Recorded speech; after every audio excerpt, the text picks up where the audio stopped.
네, 오늘은 믿음은 드러나야 합니다. 그 세 번째 시간으로 언어 생활이라는 주제를 가지고 말씀을 드리고자 합니다.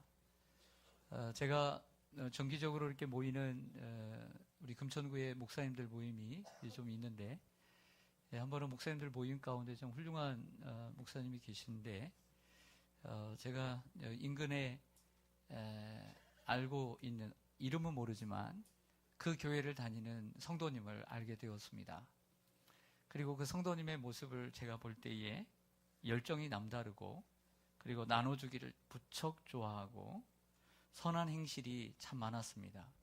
그리고 스스로 저에게 말하기를 전도도 많이 했다고 했습니다. 참 훌륭해 보였기에 그 목사님을 만나서 그 성도님 이름 모르지만 연세와 그리고 모습을 이야기했더니 금세 알아들으시면서 얼마나 좋으시냐고 했더니 얼굴이 그리 좋지 않아요. 하시는 말씀이 그분이 열심히 있기는 하는데 말 때문에 성도들에게 상처를 많이 주고 전도되었던 사람들도 많이 떨어져 나갔다는 거예요. 제가 이분의 좋은 장점도 있지만 이러한 단점을 이야기하는 것은 그분을 지적하기 위함이 아닙니다. 우리 성도들의 모습 속에, 저와 여러분의 모습 속에 이런 모습들이 다 잠재해 있다는 것입니다. 그리고 그 모습이 도리어 하나님께 영광이 되지 못하고 교회와 성도들에게 도움이 되지 못한다는 것입니다. 타스커라는 신학자는 이런 말을 했습니다. 말도 곧 행함이다 그랬습니다. 믿음은 행함으로 드러나야 된다고 하는데 그 행함 가운데 중요한 자리를 차지하는 것이 곧 언어라고 할 수 있습니다. 우리가 어떤 사람을 연상을 할 때, 어떤 사람을 가만히 생각을 할 때 그 사람이 행한 업적, 그 사람이 행한 일들, 그리고 행동, 그 사람이 입고 다니는 옷, 스타일 또 생각나지만 그 많은 것보다 우리들에게 각인되는 것은 그 사람이 말하는 말의 태도, 그리고 말의 내용, 그리고 말의 영향을 생각하게 됩니다. 그 사람이 어떻게 말을 하고 어떤 단어를 많이 이용하고 어떤 말을 자주 하고, 그리고 그 말이 나에게, 그리고 우리의 가족에게, 우리의 교회에게 어떤 영향을 끼쳤는가를 생각을 합니다. 그렇게 보면 결국 행동보다 위에 있는 것이 있습니다. 그것은 언어라고 하는 것이죠. 아무리 많은 일을 해도 말 한마디로 모든 것을 무너뜨릴 수 있다는 것입니다. 야고보는 믿음은 드러나야 된다라고 얘기를 하는 이러한 상황 가운데 오늘 3장에서는 언어에 대한 말씀을, 혀에 대한 말씀을 하고 있습니다. 근데 혀에 대한 말씀을 시작을 하면서 놀랍게도 새로운 주제를 우리들에게 던져주고 화두를 던져주고 시작을 합니다. 그 화두가 뭐냐면 선생이라고 하는 것입니다. 선생, 즉 가르치는 교사. 이렇게 디다케 하면 우리가 가르치다 하는데 헬라어는 디다스칼로이, 선생에 대한 얘기를 합니다. 오늘 1절과 2절을 보시죠.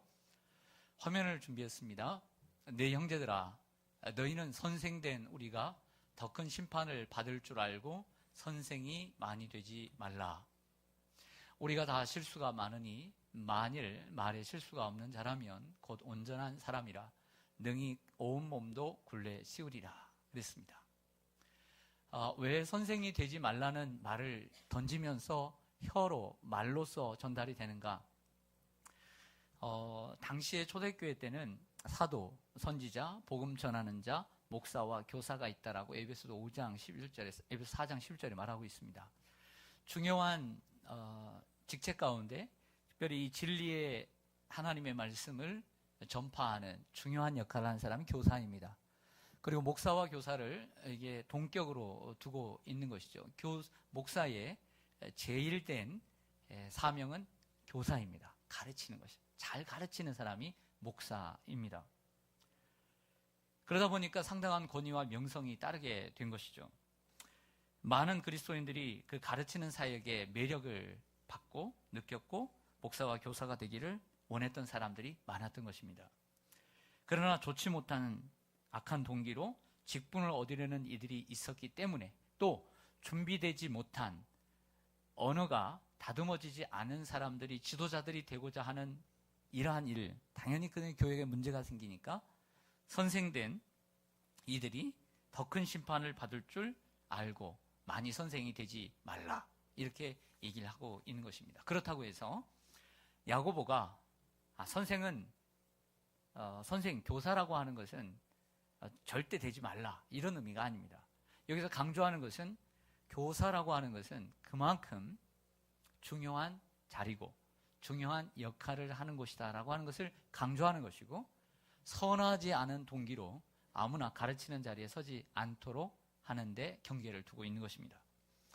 교회 중직자나 남을 가르치는 자리에 있는 구역장이나 또 교사나 그 교사가 되는 길은 신중해야 합니다. 아무나 교회 안에서 가르치는 선생이 되게 해서도 안 될 것입니다.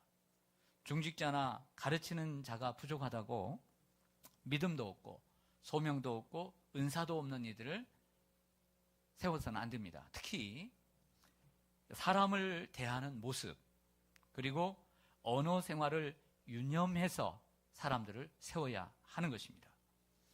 시간이 좀 걸리더라도 준비시키고 훈련시켜서 양성해 낼 수 있어야 하는 것입니다.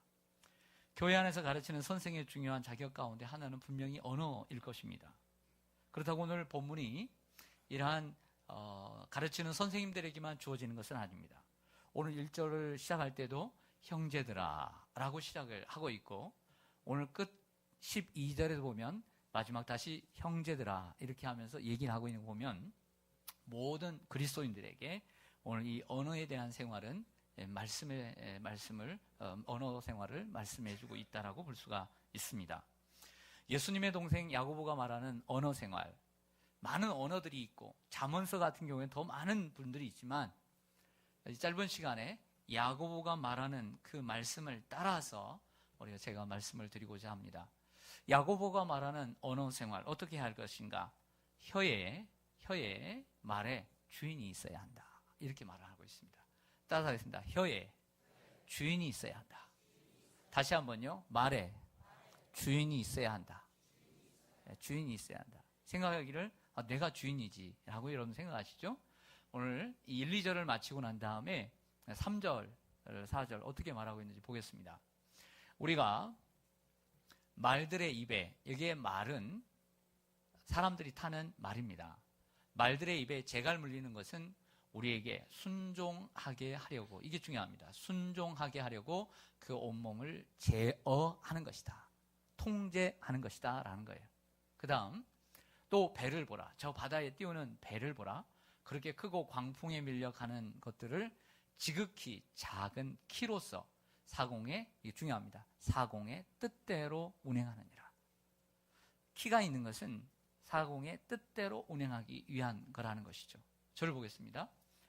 오늘 언어에 대한 이야기를 꺼내면서 처음으로 꺼낸 말은 뭐냐면 이 말들의 재갈과 입에 물리는 재갈, 그리고 배 키를 얘기하고 있습니다. 말은 많게는 400kg이 나간다고 합니다. 말의 힘이 얼마나 큰지 우리는 그 힘을 마력이라고 합니다. 큰 말의 그 입안에요. 입안에 요즘은 이제 고급스럽게 돼 있어서 쇠가 있는데 이 쇠를 넣습니다. 양쪽으로. 그 양쪽에 고리를 동그랗게 만들어요. 이게 바로 재갈이라고 하는 것입니다. 말의 혀는 다른 동물의 혀보다 더 민감하다고 합니다. 그렇기 때문에 이 재갈을 물려가지고 어린아이도 이 재갈만 있으면 제어할 수 있다는 것이죠. 거기서 끝나는 것이 아니라 이 고리는 왜 만드냐면 사람이 기수가 타서 움직여 갈 수 있도록 거기에 끈을 묶어서 기수가 손을 잡고 있는 거예요. 그것을 가르쳐 곶비라고 얘기를 합니다. 그 곶비를 운전함으로써 재갈을 움직여 가서 그 말을 움직여 갈 수 있는, 제어할 수 있는, 순종하도록 제어할 수 있는 것이 바로 재갈이다라고 하는 것입니다. 두 번째로는 배 키를 얘기하고 있습니다. 아무리 작고 큰 배라 할지라도 키라는 게 있는데, 배는 우리가 그 사도행전 27장의 로마의 선교여행에도 보면 바울의 선교여행도 나옵니다. 그 단어가 그대로 나오는데 배 앞을 선두라고 합니다. 그리고 그것을 이물이라고 그래요. 이물. 그리고 배 끝을 가리켜 선미, 그리고 고물이라고 얘기를 합니다. 사도행전 27장에도 나와 있어요. 그런데 이 키는 어디에 있냐면 이 고물에 있습니다. 선미에 꼬리처럼 달려 있어서 움직일 수 있도록 유동적으로 되어 있는 것이 키인데, 이 키를 이 조타실이라고 하는 선장이 있는 곳에서 이렇게 멋지게 생긴 이렇게 핸들 있죠. 그 핸들을 잡고 움직이면 그 핸들에 따라서 연결이 되어서 키가 움직이는 거예요. 그래서 방향을 마음대로 할 수 있어요. 그 주인의 뜻대로, 선장의 뜻대로 움직여가는 것이 바로 키라는 것이죠. 곱비와 제갈이 연결되어 있고 선장의 핸들과 키가 연결되어 있습니다. 제갈에 의해 말이 순종하고 키로 인해 선장의 뜻대로 배가 움직여가는 것이죠. 제갈로 결국에는 제갈로 인해서 말이 순종하고 그 핸들로 인해서 키로 인해서 선장의 뜻대로 배가 움직여가는 것입니다. 여러분은 어떻습니까? 여러분의 혀는, 여러분들의 말은 누구의 뜻대로 움직여갑니까? 내 입이니까 내 뜻대로만 움직여가던가요? 네? 그러니까 내가 주인이니까 내 뜻대로만, 내가 말하고 싶은 대로만 그 입이 순종 잘 하던가요? 그렇지 않죠. 잘 통제가 됩니까? 안 되죠. 안 됩니다. 그럼 결국 이 입의 주인은 내가 아니죠. 내가 아니. 성경은 말합니다. 입의 주인은 둘이 있다는 거예요. 첫째는 하나님이 계시다. 또 하나는 마귀가 있다는 것입니다. 하나님이 그 입의 주인인 사람이 있고, 그리고 마귀가 그 입의 주인인 사람이 있다는 것입니다. 여러분들의 입의 주인은 누구입니까? 어떤 책을 보니까 우리가 하지 않는 말에 대해서는, 내가 내 마음속에 가지고 있는 말에 대해서는 내가 주인이라는 거예요. 그런데 내 입에서 나오는 말이 있다면 이제는 그 말이 내 주인이 된다라는 말이 있습니다. 우리가 이제 내뱉은 말은 어쩔 수 없이 내가 주인에서 내뱉었지만 나온 말을 책임져야 되기 때문에 그 말이 우리를 인도해 갈 수밖에 없다는 것이죠. 혹 여러분들, 우리들이 하는 말이 거짓말이고 이간질하는 말, 그리고 교묘한 말, 시기와 다툼을 일으키는 말, 자랑하고 교만한 말, 공동체를 파괴하고 하나님을 거역하는 말이라고 한다면, 그 입에서 나오는 그런 말이라고 한다면 그 입의 주인은 마귀입니다. 마귀가 주인인 것이죠. 그리고 그분들은 마귀를 닮은 사람이에요. 반대로 그 말이 성결하고 정직하며 진실하고 화평하고 관용하며 편견과 거짓이 없으며 하늘로부터 오는 지혜의 말을 하는 사람은 그 말의 주인이 하나님입니다. 자, 이 말은 다른 데서 간 게 아니라, 여러분, 제가 그 첫 번째 1장에서 그 시험을 맞이하는 자세에서 믿음은 드러나야 된다고 하면서, 그래서 온전히 기쁘게 여기고 지혜를 구하라고 했습니다. 하나님, 이 문제 앞에 하나님 말씀의 지혜가 무엇입니까? 제가 지혜를 얘기할 때 3장에서도 얘기하고 있다고 하면서 오늘 본문이 끝나는 13절에서 18절의 말씀을 제가 읽어드렸어요. 읽어드리면서 거기서 지혜는 두 가지 지혜가 있는데, 이 땅의 지혜는 마귀적이요 정욕적인 이러한 세상적인 지혜가 있고, 그 지혜는 시기와 다툼을 일으키고, 하늘로부터 오는 지혜는 서로 성결하고 진실하며 화평하고 관용하며 편견과 거짓이 없다. 그래서 오늘 앞에 있는 말에 대한 말씀을 하고 난 다음에 하늘로부터 오는 지혜, 땅으로부터 오는 나는 지혜에 대해서 말씀하고 있다는 것은 연결성이 있다는 것이죠. 즉, 우리의 입의 주인이 하나님이 되셔서 그런 말을 할 수 있어야 된다고 합니다. 일단은 성결하고 진실해야 된다. 거짓이 없어야 된다는 거예요. 그 다음에는 화평하고 관용한다는 것은 사람 사이에서 그 말이 화평을 이루고 관용해야 된다는 거죠. 너그러워야 된다.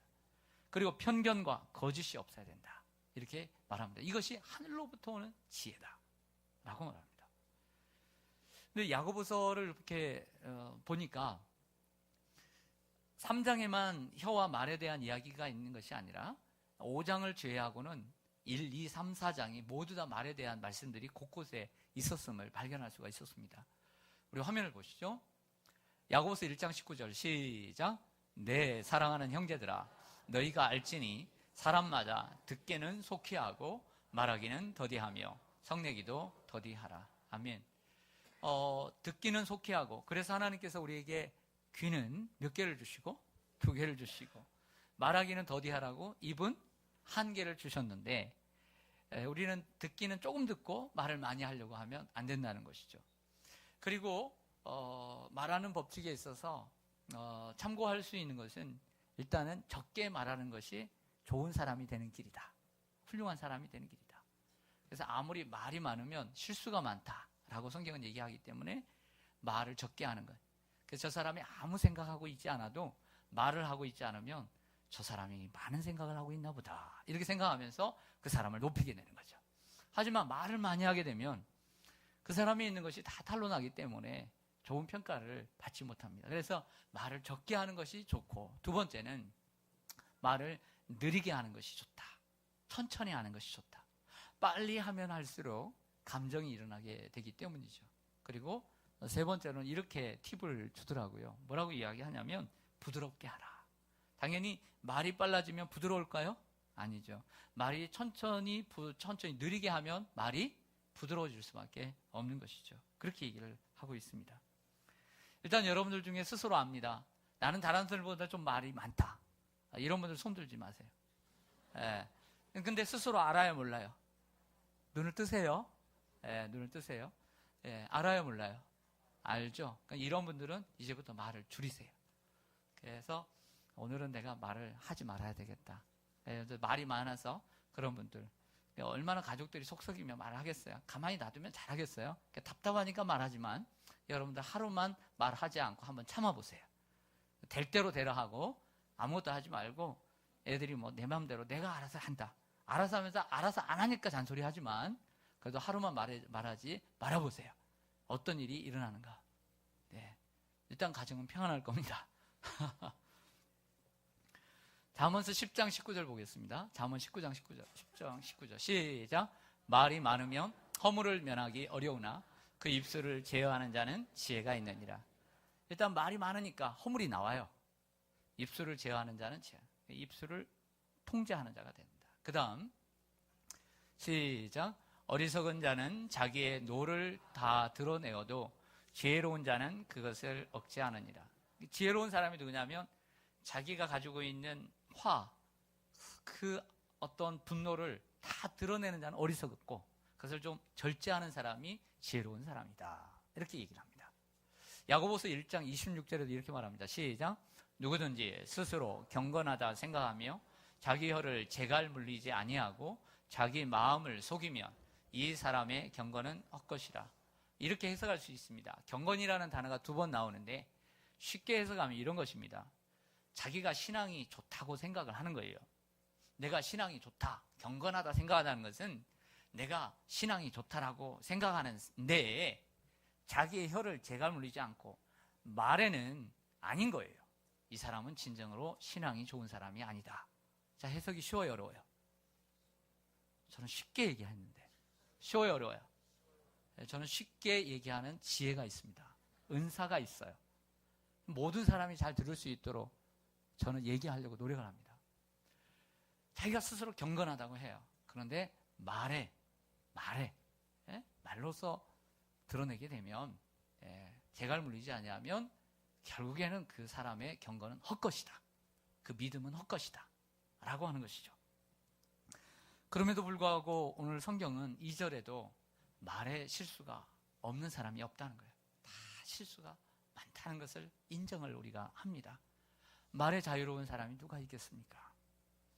그래서 항상 우리는 이런 기도의 제목을, 시편 기자의 기도의 제목을 늘 갖고 있어야 합니다. 시편 141편 3절 기도하는 마음으로 같이 읽겠습니다. 여호와여 내 입에 파수꾼을 세우시고 내 입술의 문을 지키소서. 아멘. 내 입에 파수꾼, 주인이 있어야 된다는 거죠. 성령 하나님이 주인이 되어 주셔야 되는 거예요. 항상 말을 할 때 성령이 하나님, 내가 이 말을 해야 될까요? 말아야 될까요? 어떻게 말을 해야 될까요? 이렇게 얘기해야 된다는 거죠. 생각하고 하나님께 묻고, 하나님 이 말을 지금 해야 될까요? 나중에 해야 될까요? 하나님 이렇게 말해야 될까요? 저렇게 말해야 될까요? 내가 지금 말해야 될까요? 하지 말아야 될까요? 지금 말해야 될까요? 나중 말해야 될까요? 지금 말해야 될까요? 하지 말아야 될까요? 하나님 지금 해야 될까요? 만약 한다면 어떻게 해야 될까요? 묻고 해야 된다는 것이죠. 성령 하나님이 내 입에 파수꾼이 되어 주셔야 된다라고 하는 것입니다.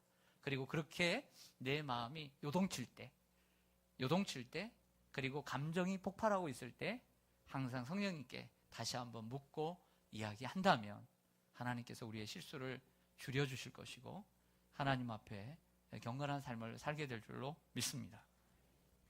야고보가 다음으로 말하는 언어 생활은 말에는 파괴력이 있다는 것, 그 파괴력을 과소평가하지 말라고 이야기합니다. 야고보는 말의 부정적인 면을 새롭게 강조합니다. 그 강조를 위해서 새로운 단어, 소재를 가져오는데요. 작은 불입니다. 자그마한 성냥불, 라이터불, 이 조그만한 불이 뭘 태우냐면 큰 울창한 숲을 태웁니다. 산을 태웁니다. 집을 태웁니다. 저는 어릴 때 불을 내봤어요. 그 불이 얼마나 무서운지 몰라요.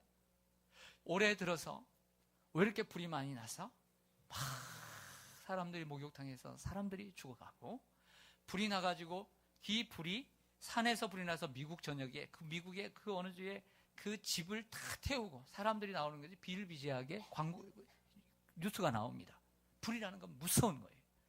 불은 작지만 큰 산을 태우는 것처럼 우리의 입은 작은 지체로 돼 우리의 온몸을 더럽힌다라고 말합니다. 3장 5절 보겠습니다. 시작. 이와 같이 혀도 작은 지체로 돼 큰 것을 자랑하도다. 보라, 얼마나 작은 불이 얼마나 많은 나무를 태우는가. 얼마나 작은 불이 얼마나 많은 나무를 태우는가. 이렇게 이야기를 합니다. 사소한 말 한마디로 가족이 불행하게 되기도 해요. 엄청난 영향을 끼치기도 하고 부주의한 말 한마디가 이웃의 칼부림으로 이어지기도 합니다. 분노의 말 한마디가 사람의 마음을 닫아버리게 하고 부정적인 말 한마디가 많은 사람을 더럽게 할 수 있어요. 공동체를. 사람의 마음을 더럽게 할 수 있다는 거죠. 그 어느 방송에서 보니까 방송국 얘기하면 안 되니까 프로그램이 산호라면이라는 프로그램인데 혹시 아세요? 산호라면. 거기에 프로그램에 지난주에 나온 그 영상을 봤는데 제목이 뭐냐면 전복 형제와 속타는 엄마. 전복 형제와 속타는 엄마. 40살 먹은 큰 형과 그리고 38살 먹은 남동생이 있는데 이게 형제가 있는데 동생은 오랫동안 전복 농사를 지었어요. 바다에서. 어디냐면 전남 완도의 노화도라는 거예요. 노화도. 근데 40이 된 형은 결혼도 하고 애도 있는데 대학까지 나오고 그 다음에 좋은 회사에서 10년 동안 근무를 하다가 왜 이유는 잘 모르겠어요. 전 나중에 봐가지고. 그래서 내려왔어요. 그 고향에 내려와서 전복 일을 하는데 잘하겠어요? 못하겠어요? 못하죠.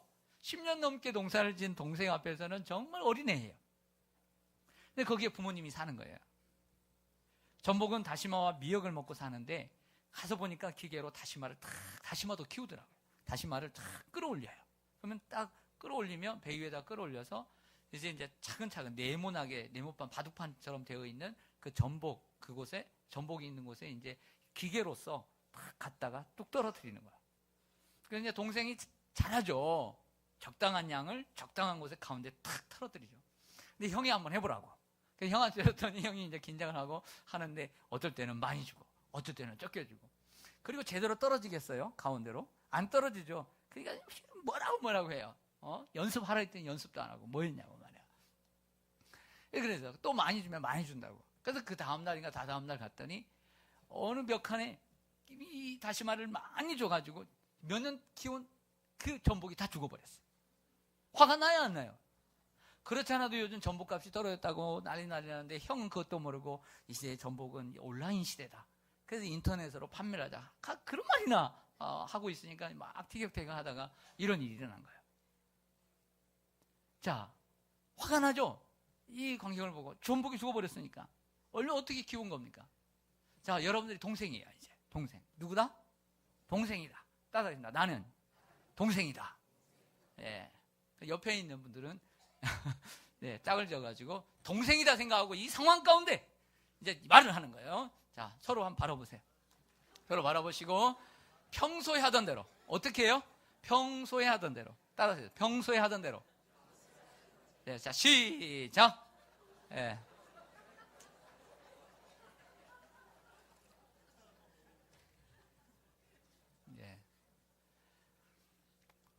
여러분들이 상상한 대로 말을 했어요. 형에게 여러분들이 상상한 대로 말을 했어요. 형이 속이 상해 안 상해? 속이 상하죠. 하고 싶어서 그런 것도 아니고 농사를 못 치니까. 이제 왔는데 이제 분위기가 싸한 거예요. 어머니는 늘 큰아들이 걱정인 거야. 그래서 분위기가 싸해서 왜 그러냐. 그래서 막 또 동생이 얘기해요. 막 이래서 이랬는데 막 이렇다. 그래서 엄마는 뭐라고 얘기할까요? 또 형의 편을 들죠. 그러면서 얘기합니다. 야, 몰라서 그렇지. 그럴 수도 있지. 다음에 또 잘하면 되지. 이렇게 얘기하는 거야.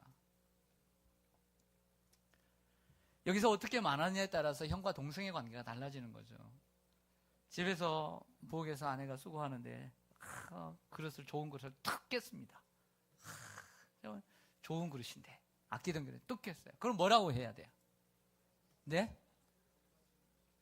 안 다쳤냐고 얘기를 해야죠. 어디 그릇을 얘기를 해요. 부주의하게 그것도 못하고 또 그렇게 해서 깼냐고. 그러면 안 되죠. 괜찮냐고. 안 다쳤냐고. 그 다음에 이제 셈을 해야죠. 셈은 나중에 해야죠. 하려면 나중에 기분 좋을 때 당신이 좀 사내라고 그러든지 해야지. 그 자리에부터 그렇겠다고 막 그러면 되겠습니까? 다치지 않았냐고. 그래야죠. 야, 안에 있고 그릇이 있지 그릇 있고 안에 있습니까? 그러나 이것은 그냥 사소한 얘기가 아닙니다. 우리의 삶에는 손해와 이익이라는 관계 속에 있는 거예요. 손해와 이익이라는 관계 속에 있기 때문에 우리는 이렇게 쉽게 넘어가기가 쉽지가 않죠. 교회 안에서도 이익과 손해가 있을 수 있고 또 직장에서도 이익과 손해의 관계 속에서 누군가 실수를 해서 이런 손해를 봤을 때 어떻게 할 것이냐 라는 생각을 해보게 됩니다. 야고보서 3장 6절을 한번 보시겠습니다. 화면을 보시면 같이 읽습니다. 시작. 혀는 곧 불이요 불의의 세계라.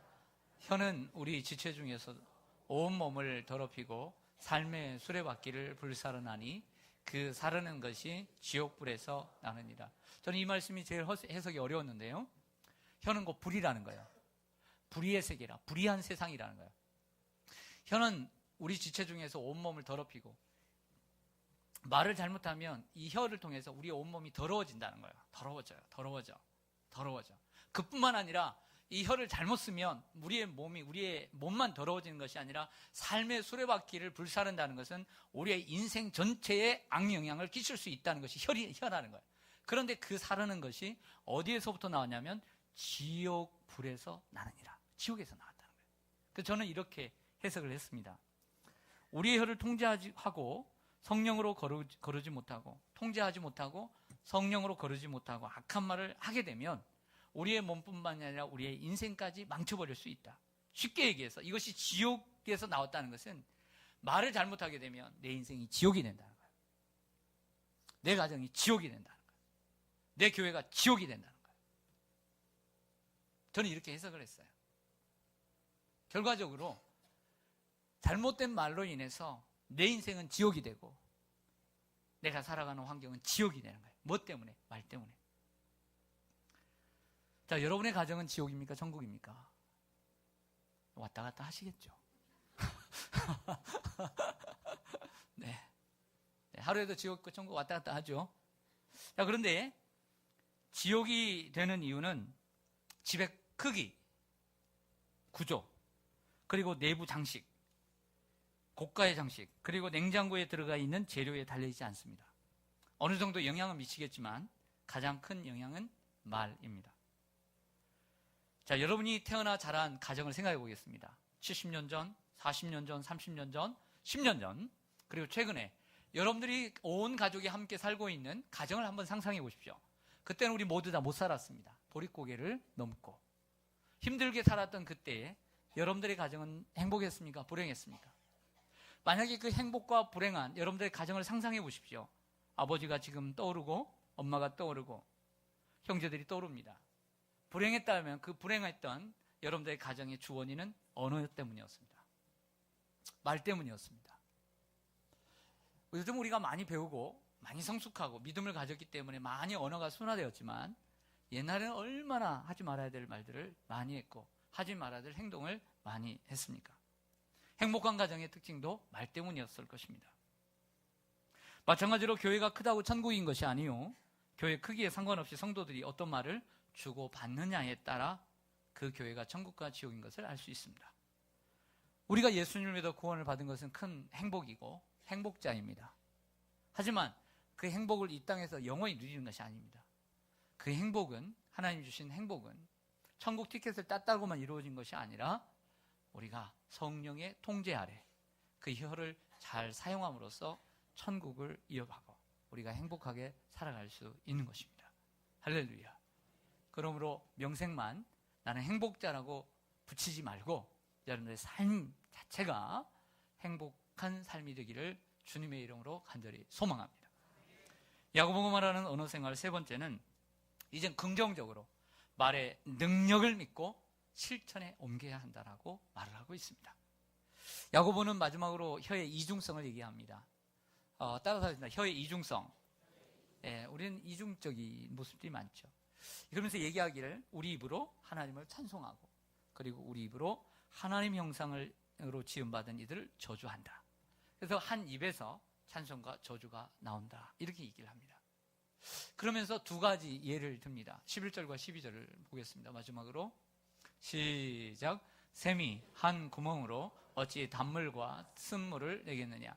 내 형제들아, 어찌 무화과 나무가 감람 열매를, 포도나무가 무화과를 맺겠느냐. 이와 같이 짠 물이 단물을 내지 못하느니라. 아멘. 두 가지 예를 드는데 하나는 샘이고 하나는 나무입니다. 한 샘이 있습니다. 마라처럼 쓴물이면 쓴물, 단물이면 단물이 나와야지. 쓴물도 나오고 단물이 나올 수는 없다는 거예요. 좋은 나무가 좋은 열매를 맺어야 된다는 거예요. 포도나무에는 포도나무가 포도 열매가 나와야 된다는 거죠. 그런데 그 나무에서 다른 열매를 맺을 수 있겠느냐? 그러면서 이렇게 말합니다. 이것은 마땅치 아니라. 참 이 말씀에 많이 참 틀립니다. 마땅치 아니하니라. 10절에 있는 말씀인데요. 마땅치 아니하니라. 마땅치 아니하니라. 나답지 않다는 거예요. 여러분답지 않다는 거예요. 네. 혀가 일관성이 있어야 되는데 그렇지 못하다. 더 나아가 우리의 입은 좋은 샘이 되어서 사람을 살리는 생수가 흘러가도록 하는 샘물이 되어야 된다. 할렐루야. 그리고 우리의 말을 통해 좋은 나무처럼 좋은 열매를 맺어가야 한다는 뜻이 되는 것입니다.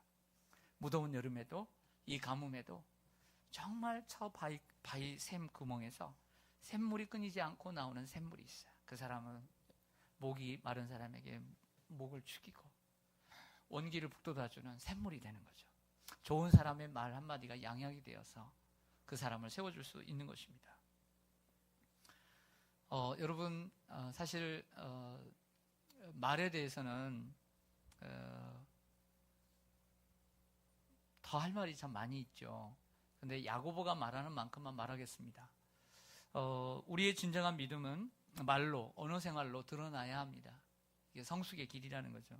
먼저는 나 자신의 정체성을 바르게 지켜가는 말이 되어야 하겠습니다.